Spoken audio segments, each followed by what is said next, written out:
तो आज का हमारा कंसेप्ट रहेगा इसी के बाद में इलेक्ट्रोकेमिस्ट्री के बेसिक के बाद में कंडक्टोमेट्री। तो कंडक्टोमेट्री मतलब हिंदी में हम बोल देते हैं चालकता। ठीक है। तो एक हमारे पास हम इसको कैसे कंसीडर करें कि यहाँ हमने मेटेलिक फॉर्म में हमने फिजिक्स के अंदर पढ़ा है। ठीक है, रेजिस्टेंस पढ़ा है, कंडक्टिविटी पढ़ा है। ठीक है। तो वहाँ हम क्या कहते थे कि किसी मेटल के अंदर से इलेक्ट्रिसिटी को जनरेट कर रहे हैं।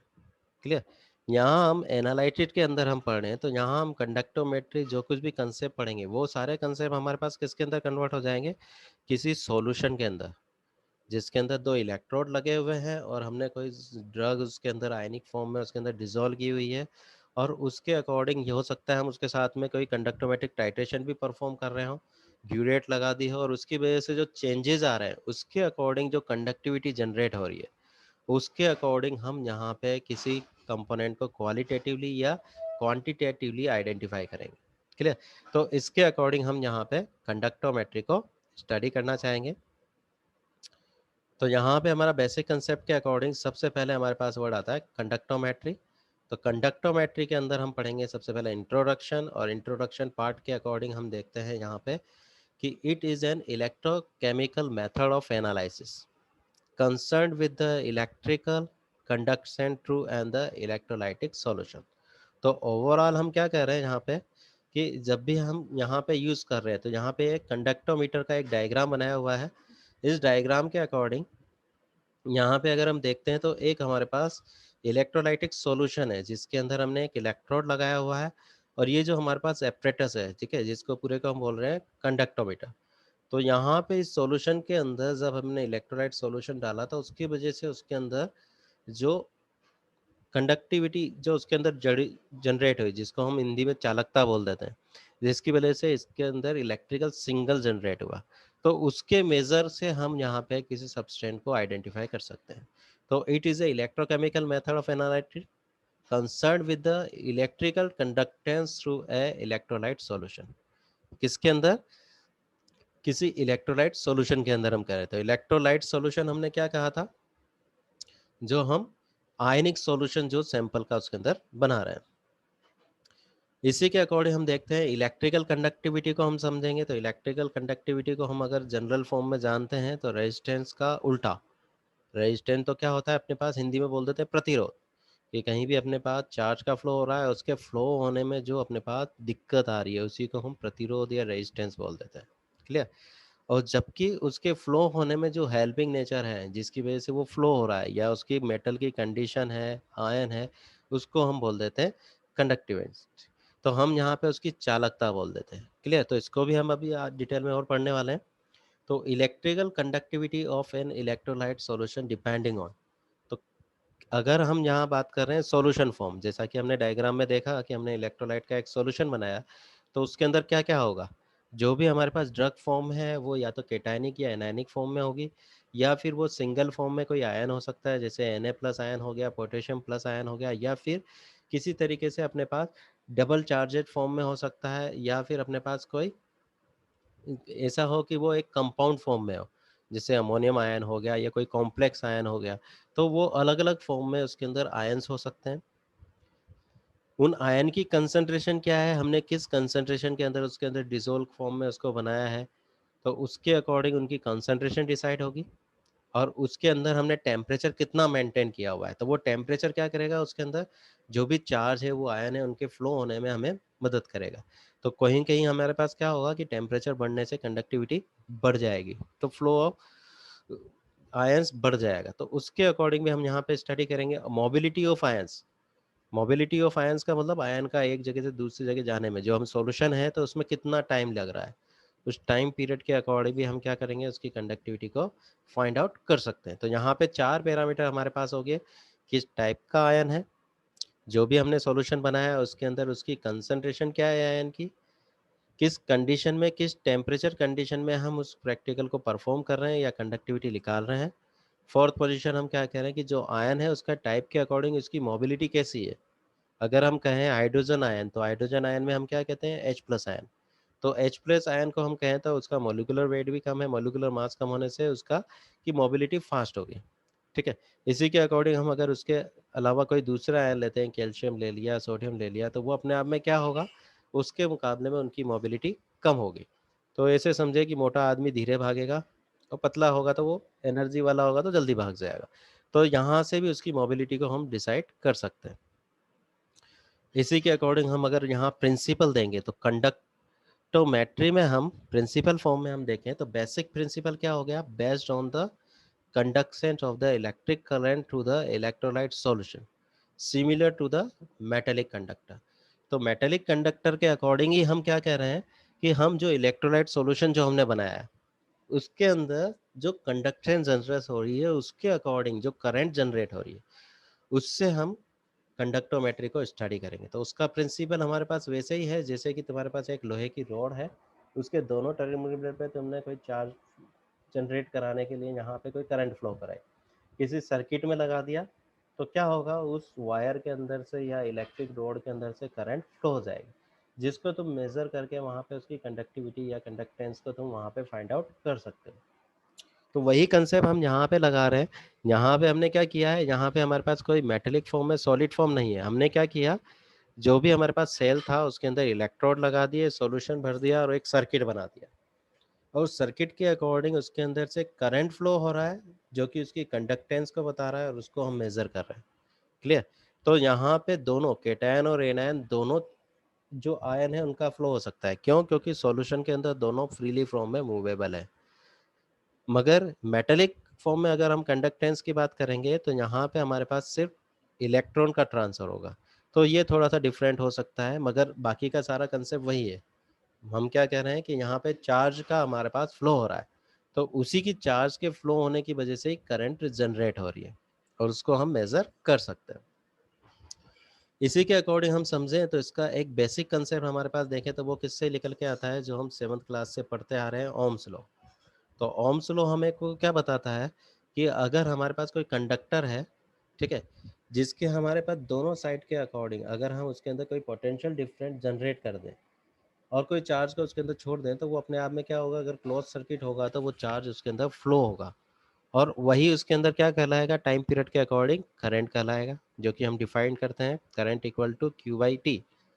तो पर सेकंड में कितना चार्ज फ्लो हुआ उसी को हमने करंट कह दिया। तो यहाँ पे इसी को ओम्स के अकॉर्डिंग हम समझें तो Ohm's law state that the voltage across a conductor is directly proportional to the current flow through it and provided all the physical conditions and the temperature remain constant। तो यहाँ हम क्या कह रहे हैं ओम्स लॉ के according कि हमारे पास कोई कंडक्टर है, कंडक्टर मतलब जो विद्युत का चालक हो, तो हमने क्या कर दिया, एक लोहे की रोड ले ली, मान लो कोई वायर ले लिया, उसको किसी शॉर्ट सर्किट से अगर हमने कनेक्ट कर दिया तो उसके अंदर क्या होगा, उसके दोनों टर्मिनल पे अगर पोटेंशियल डिफरेंट होगा तो उसकी वजह से चार्ज के फ्लो की रेट में डिफर होगा। अगर हमारे पास पोटेंशियल डिफरेंस ज़्यादा है तो जल्दी चार्ज फ्लो होगा तो करंट ज़्यादा आएगा। तो V प्रोपोर्शनल टू I और V बराबर IR, जिसको हम ओम्स लॉ कहते हैं। अब यही कंसेप्ट हम यहाँ पे कंडक्टोमेट्री में हम लगाएंगे तो हम ये कंसेप्ट कहाँ लगा रहे हैं, किसी सॉल्यूशन के अंदर लगा रहे हैं। तो सॉल्यूशन के अंदर रेजिस्टेंस कहाँ से हो गया, ठीक है, तो सॉल्यूशन के अंदर रेजिस्टेंस क्या है, जो हमने सॉल्वेंट बनाया है उसके अंदर जो सॉल्वेंट सिस्टम है उसके अंदर जो हमारे पास आयन का फ्लो हो रहा है उसको भी तो कुछ रेजिस्टेंस का सामना करना पड़ा है, तो वही उसका रेजिस्टेंस है। और इलेक्ट्रोड के ऊपर जो पोटेंशियल डिफरेंस जनरेट हो रहा है वही उसका V है, और जो अपने पास आयन उसके अंदर फ्लो हुआ है जिसकी वजह से करंट फ्लो हो रहा है वही यहाँ पे I है।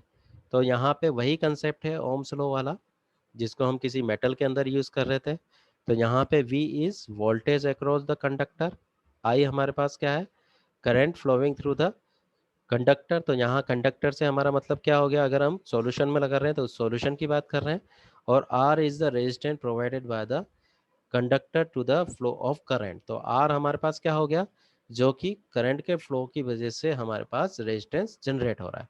तो यहाँ पे हमने अगर बीकर के अंदर इलेक्ट्रोलाइटिक सॉल्यूशन लिया है, दो इलेक्ट्रोड लगाए हैं, तो उन इलेक्ट्रोड के टर्मिनल पे जो पोटेंशियल डिफरेंट आ रहा है वो हमारे पास V हो गया। आयन जिस सॉल्यूशन के अंदर फ्लो हो रहे हैं और रेजिस्टेंस जनरेट हो रहा है उनकी तरफ, फ्लो में जो दिक्कत आ रही है उसको हम आर बोल रहे हैं, और चार्ज के फ्लो की वजह से जो सॉल्यूशन के अंदर से करंट फ्लो हो रही है इस सर्किट के अंदर पूरे में यूँ, उसको हम आई से रिप्रेजेंट कर रहे हैं। तो यहाँ पे बेसिक प्रिंसिपल वही है। अब इसके अंदर कुछ ना कुछ छोटी मोटी डेफिनेशन है हमारे पास आती है। तो सबसे पहले अपने पास आती है कंडक्टेंस क्या है। तो जैसा कि हम छोटी क्लासों में पढ़ चुके हैं कि कंडक्टेंस मीन, हम पहले उसको एक रेजिस्टेंस के अकॉर्डिंग समझे। तो रेजिस्टेंस के अकॉर्डिंग अगर हम समझते हैं तो यहाँ पे हमारे पास एक फॉर्मूला आता है R equal to rho L by A.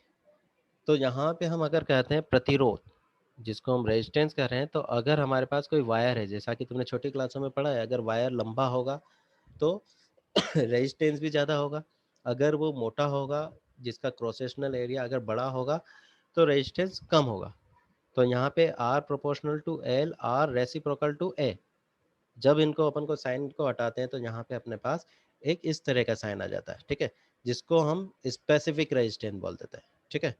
तो ये हमारे पास स्पेसिफिक रेजिस्टेंस, ये रेजिस्टेंस, ये लेंथ और ये एरिया।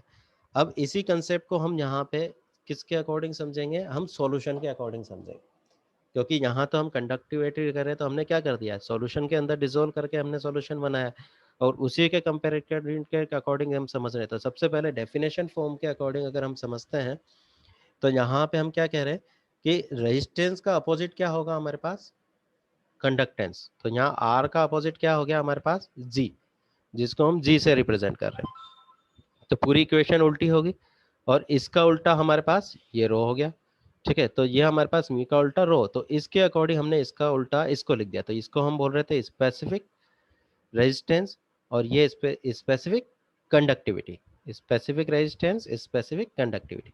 तो यहाँ पे ओवरऑल हम वापस डेफिनेशन पे आते हैं। तो यहाँ हम क्या कह रहे हैं, each with the current flow per unit area of the conductor per unit potential applied and its reciprocal to the resistance। तो यहाँ हम रेजिस्टेंस के अकॉर्डिंग समझे, तो ये हमारे पास कंडक्टेंस है जिसको हम जी से रिप्रेजेंट कर रहे हैं। तो यहाँ पे मैंने अगर जी कह रहा हूँ तो इसका उल्टा आर का उल्टा ही है, और हम जानते हैं V बराबर आई आर, जो कि हमने अभी देखा है V बराबर आई आर। तो अगर मैं आर को इधर छोड़ दूँ तो इधर क्या हो जाएगा, V बाई आई, ठीक है। अगर मैं 1/r को लिखना चाहूँ तो 1/r का मतलब मैं इस r को नीचे ले आऊंगा, v को नीचे ले आऊंगा, तो I by V equal to 1/r, जो हमारे पास क्या है, कंडक्टेंस है। तो G बराबर 1/g equal to I by V. तो यहाँ पे हम इसको इस तरीके से ओम्स लॉ से लिख सकते हैं। इसका मतलब अगर मैं कहूँ यहाँ पे मेरे पास जो वोल्टेज है वो 1 हो, 1 यूनिट, तो यहाँ पे जो फ्लो होने वाली करंट है, जो भी किसी सॉल्यूशन के अंदर या मेटेलिक एरिया के अकॉर्डिंग, वो किसके बराबर हो जाएगी, कंडक्टेंस के बराबर। तो इसीलिए यहाँ पे वर्ड यूज हमने लिया है unit area of the conductant per unit potential apply. तो किसके अकॉर्डिंग, जबकि यहाँ पे वोल्टेज 1 हो और यहाँ पे जो हम जो बात कर रहे हैं सॉल्यूशन, तो सॉल्यूशन में अगर हम इलेक्ट्रोड को हम ऐसे समझे कि कोई दो प्लेटें हैं और दोनों प्लेटों को हम ऐसे समझे कि उनका क्रॉस सेक्शनल एरिया हमारे पास 1 यूनिट में है और उनके बीच की डिस्टेंस भी 1 यूनिट के अकॉर्डिंग, ठीक है, और उनके बीच में जो पोटेंशियल डिफरेंट है वो 1 है। तो यहाँ पे जो उसके अंदर जो कंडक्टिविटी होगी, जो जो उसके अंदर चालकता होगी, जो कंडक्टेंस होगी, वो अपने आप में उस करंट के बराबर हो जाएगी। तो इसी को हम यहाँ पे इस तरीके से लिख सकते हैं कि यहाँ पे ये एरिया भी 1 हो गया, ये भी 1 हो गया, तो यहाँ पे हमारे पास 1 1 हम कर दें, तो इसके अंदर अकॉर्डिंग हम जी की बात कर रहे हैं, तो वो स्पेसिफिक कंडक्टिविटी हमारे पास क्या होगी, इसी डेफिनेशन के अकॉर्डिंग समझे तो स्पेसिफिक कंडक्टिविटी वो कंडक्टेंस हो गया जहाँ पे क्रॉस सेक्शनल एरिया हमारे पास 1 1 हो गया, ठीक है। तो अभी हमने सिर्फ ये समझा कि कंडक्टेंस क्या है। कंडक्टेंस हमको हमने एक मेटेलिक कंडीशन से समझा कि हमारे पास अगर कोई मेटेलिक ब्लॉक हो जिसका अगर ये क्रॉस सेक्शनल इस तरफ से हम करंट को फ्लो कर रहे हैं, ये इसकी लेंथ है, तो यहाँ पे हम क्या कह रहे थे, आर को हम इस तरीके से लिखते हैं रेजिस्टेंस को। इसी के अकॉर्डिंग अगर हम ओम्स लॉ से लिखें तो आर को हम इस तरीके से लिख सकते हैं, यहाँ पे 1/v और I/v, और इसी को हम क्या कह रहे हैं, जी। तो इस तरीके से हम कंडक्टेंस को समझ सकते हैं और इस तरीके से हम इसको लिख सकते हैं। अब यहाँ पे हम कहें कंडक्टेंस इज एक्सप्रेस एज जी, तो एक्सप्रेस एज जी मतलब हम इसको किससे रिप्रेजेंट कर रहे हैं, जी से, और इसको हम अगर मेजर करेंगे तो मेजर करने के लिए हम मोह को यूज करेंगे या सीमेंस हम यूज करते हैं। तो सीमेंस यूनिट हम यूज करते हैं, पहले मोह यूज करते थे, आजकल सीमेंस जिसको हम एस से रिप्रेजेंट कर देते हैं, वो कंडक्टेंस के फॉर्म में हम यूज में लेते हैं। इसी के अकॉर्डिंग हम देखते हैं, यहाँ पे हमारे पास दो वर्ड आए थे, यहाँ पे एक तो ये इस वाला सिंबल आया था और एक ऐसा सिंबल है। इन सिंबल को हम देख रहे हैं तो एक को हम क्या कर रहे हैं, रेजिस्टिविटी, और दूसरे को हम क्या कर रहे हैं, कंडक्टिविटी, जो कि एक दूसरे के अपोजिट है। तो ये भी हम यहाँ पे समझेंगे, क्योंकि इंडस्ट्रियल एपरेटस जब हम पढ़ेंगे तो ये इसके अंदर एक इम्पोर्टेंट रोल अदा करते हैं। तो यहाँ अगर हम सिग्मा बोल रहे हैं तो सिग्मा को हम क्या कह रहे हैं, electrical conductivity measure in the siemens per area. तो यहाँ पे हमने क्या कर दिया, सीमेंस हमने किसका यूज ले लिया, यहाँ पे जो हमारे पास है इसको हम सीमेंस कह रहे हैं, ठीक है। तो अब इसको अगर हम इसको हम यूज करना चाहें तो इसके अकॉर्डिंग इसका उल्टा हमने इसको लिख देंगे। तो यहाँ पे हमने जी को क्या किस फॉर्म में कह रहे थे, मोह और सीमेंस। तो इस तरीके से हम डेराइव फॉर्मूले से उनकी यूनिट निकाल सकते हैं। इसी तरीके से हम रो की यूनिट निकाल सकते हैं।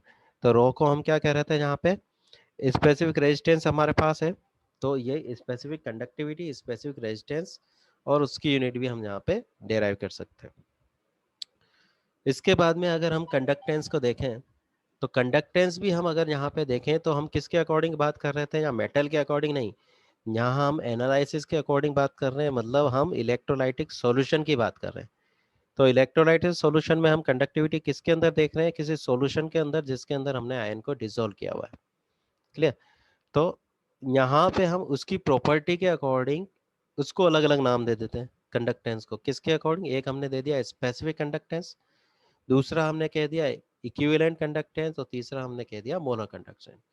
स्पेसिफिक कंडक्टेंस हम कह रहे हैं तो एक स्पेसिफिक कंडीशन जो 1 मीटर वो है जनरल अपार्ट, जो कि 1 सेंटीमीटर की डिस्टेंस पे कोई सॉल्यूशन हमारे पास रखा हुआ है, उसकी जो कंडक्टेंस है, जो कि हमने अभी ऊपर डेफिनेशन के अकॉर्डिंग पढ़ा, उसको हम बोल देते हैं जनरल के में स्पेसिफिक कंडक्टेंस। और इक्विवेलेंट कंडक्टेंस हमने क्या कह दिया, जबकि हम इक्विवेलेंट वेट के अकॉर्डिंग हम बात कर रहे हैं, एक पर यूनिट इक्विवेलेंट के अकॉर्डिंग हम बात करें, ठीक है। तो इक्विवेलेंट नंबर की बात कर रहे हैं, उसके अकॉर्डिंग हम कंडक्टेंस निकालें तो इक्विवेलेंट कंडक्टेंस, और पर मोल के अकॉर्डिंग, तो पर ग्राम मोल के अकॉर्डिंग हम अगर बात करेंगे तो उसको हम मोलर कंडक्टेंस कहेंगे। तो कैसे कहेंगे, तो इसको समझने से पहले हम यहाँ पे सबसे पहले आते हैं हम स्पेसिफिक कंडक्टेंस। तो स्पेसिफिक कंडक्टेंस क्या है हमारे पास, तो स्पेसिफिक कंडक्टेंस को हम जनरली इस तरीके से लिख देते हैं। तो यहाँ पे हमने अभी रो पढ़ा था, कहाँ गया ये, यहाँ पे, ठीक है। तो ये हम कह रहे हैं, ये हम यहाँ पे निकाल रहे हैं कंडक्टेंस रेजिस्टेंस के फॉर्म में। क्लियर। तो अब इसी का हमने अपोजिट कर दिया स्पेसिफिक रेजिस्टेंस। स्पेसिफिक रेजिस्टेंस को जो हम अभी रो से रिप्रेजेंट कर रहे थे, ठीक है, कहाँ गया, ये रहा। ये हमारे पास स्पेसिफिक रेजिस्टेंस रो है, और सिग्मा से हम इसको कंडक्टिविटी को रिप्रेजेंट कर रहे थे। अब इसी कंडक्टिविटी को सिग्मा से नहीं रिप्रेजेंट करके हमने किससे रिप्रेजेंट कर दिया, के से रिप्रेजेंट कर दिया, ठीक है। तो इसको हम क्या कहते थे, कप्पा। तो ये हमने इसको याद रखने के लिए यहाँ पे कप्पा के फॉर्म में रिप्रेजेंट कर दिया। इसी को अभी हम सिग्मा से रिप्रेजेंट कर रहे थे, अब इसको हमने के से रिप्रेजेंट कर दिया, तो ये इसकी यूनिट होगी। तो specific conductance is also called the conductivity. तो ये वही चीज है जो अभी हमने यहाँ पढ़ी, कोई अंतर नहीं है, ये वही चीज है जो हमने वहां पढ़ी। तो इसको हम क्या कह रहे हैं, स्पेसिफिक कंडक्टिविटी कह रहे हैं। तो ये कंडक्टिविटी हमारे पास है, इसी को हम के से रिप्रेजेंट कर रहे हैं, ठीक है। ये जो हमारे पास है ना सिग्मा, इसी को हम के से रिप्रेजेंट कर रहे हैं। तो यही चीज हमारे पास है, और इसकी यूनिट हमारे पास कप्पा है। इसी को हम इस तरीके से भी लिख सकते हैं, कंडक्टेंस है तो सेल कांस्टेंट के अकॉर्डिंग, क्योंकि हमने अभी अभी वहां पे फॉर्मूला देखा है, तो इस फॉर्मूले के अकॉर्डिंग, तो यहाँ पे जो जी है तो जी को हमने सी से रिप्रेजेंट कर दिया। तो कहीं कहीं हमारे पास ये सी से रिप्रेजेंट हो जाता है, जिसको हम कंडक्टेंस कह रहे थे। तो यहाँ पे ये जी से भी लिख सकते हो और सी से भी लिख सकते हो। एल बाई ए को हम क्या कह रहे हैं, यहाँ पे सेल कांस्टेंट। तो सेल कांस्टेंट ओके, हमारे पास कप्पा हो गया। इसकी यूनिट हम निकाल सकते हैं पर ओम पर सेंटीमीटर। तो ये अपने पास कहाँ से आया, ये आया हमारे पास इस फॉर्मूले के अकॉर्डिंग, ठीक है। इस फॉर्मूले के अकॉर्डिंग हमने निकाल दिया। इसको अगर हम इसको इसको निकालना चाह रहे तो इसको पूरे को इधर शिफ्ट कर दिया, तो ये हमारे पास क्या हो गया, कंडक्टेंस इनटू एल बाई ए, जिसको हम क्या कह रहे हैं, सेल कांस्टेंट। तो ये चीज यहाँ से हमारे पास आ गई, ठीक है, वही चीज है। और ये इसकी यूनिट होगी। इसी के अकॉर्डिंग मैं कहूँ इक्विवेलेंट कंडक्टेंस। तो इक्विवेलेंट कंडक्टेंस में अगर कह रहा हूँ तो इक्विवेलेंट कंडक्टेंस हमारे पास क्या हो गया, कि जब हम कंडक्टेंस को ऐसे डिफाइन करें कि जो भी आयन है वो 1 ग्राम इक्विवेलेंट के अकॉर्डिंग, जो इलेक्ट्रोलाइट सॉल्यूशन है उसकी वजह से क्या कंडक्टिविटी है, मतलब जो भी हमने सॉल्यूशन बनाया है उसको हम क्या कह रहे हैं कि 1 ग्राम इक्विवेलेंट का सॉल्यूशन है, और उसकी जो कंडक्टिविटी है उसी को हम इक्विवेलेंट कंडक्टिविटी कह रहे हैं।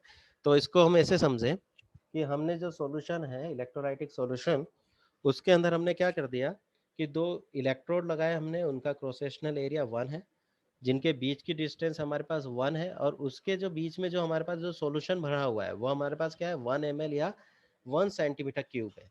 और 1 सेंटीमीटर क्यूब जो सॉल्यूशन है उसके अंदर हम क्या कह रहे हैं कि वो 1 ग्राम इक्विवेलेंट सॉल्यूशन है।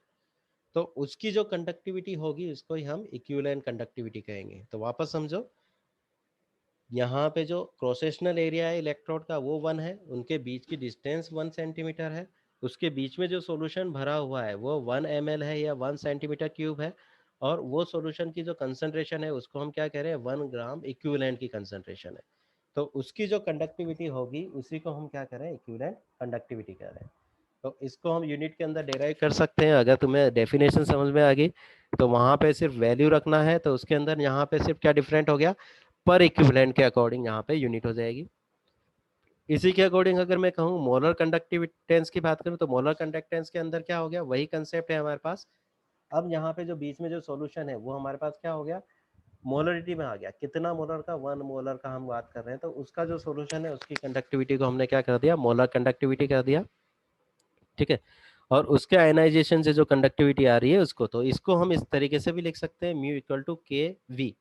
के हमारे पास जो हम कह रहे थे स्पेसिफिक कंडक्टिविटी हम यूज कर रहे थे, वी हमारे पास जो हमारे पास है जो वॉल्यूम ऑफ द ml, तो 1 ग्राम सॉल्यूशन, तो उसके अकॉर्डिंग हम यहाँ पे इसको लिख सकते हैं। तो कितना है हमारे पास, तो यहाँ पे ओवरऑल अगर हम देखें तो इसको हम सी से भी रिप्रेजेंट कर रहे हैं, तो सी हमारे पास क्या है मोलरिटी, जिसको हम मोल पर लीटर कर रहे हैं। तो यहाँ पे जो हमने लिखा वॉल्यूम, वो हमारे पास किस में हो गया, मोल पर लीटर के अकॉर्डिंग हम इसको अगर रिप्रेजेंट कर दें तो वही हमारे पास कंडक्टिविटी हमारे पास क्या है, मोलर कंडक्टिविटी है। तो सिर्फ तुम्हें याद रखना है कि मोलर कंडक्टेंस मतलब मोलर सॉल्यूशन के अकॉर्डिंग, जो कि हमने क्या कहा 1 सेंटीमीटर दूरी पे है, 1 सेंटीमीटर स्क्वायर, ये जो मेरे पास यूनिट जो क्रॉस सेक्शनल एरिया है, और जो सॉल्यूशन है वो 1 मोलर के अकॉर्डिंग है, और उसकी वजह से जो कंडक्टिविटी आ रही है। इसी को अगर हम इक्विवेलेंट और मोलर कंडक्टिविटी का रिलेशन निकालें तो यहाँ पे हम जो फैक्टर निकालते हैं उस फैक्टर के अकॉर्डिंग हम क्या कह रहे हैं, इक्विवेलेंट नंबर से अगर हम डिवाइड कर दें किसको, मोलर कंडक्टेंस को, तो हमको क्या मिल जाएगा, यहाँ पे इक्विवेलेंट कंडक्टेंस मिल जाएगा, क्योंकि हम दोनों को कन्वर्ट करके निकालना जानते हैं।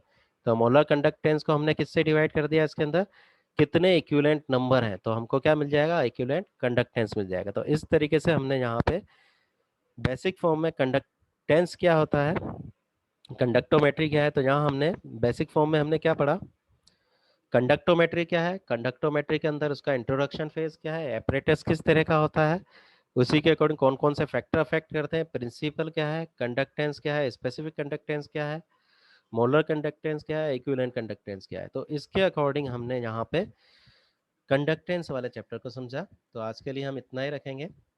Thank you.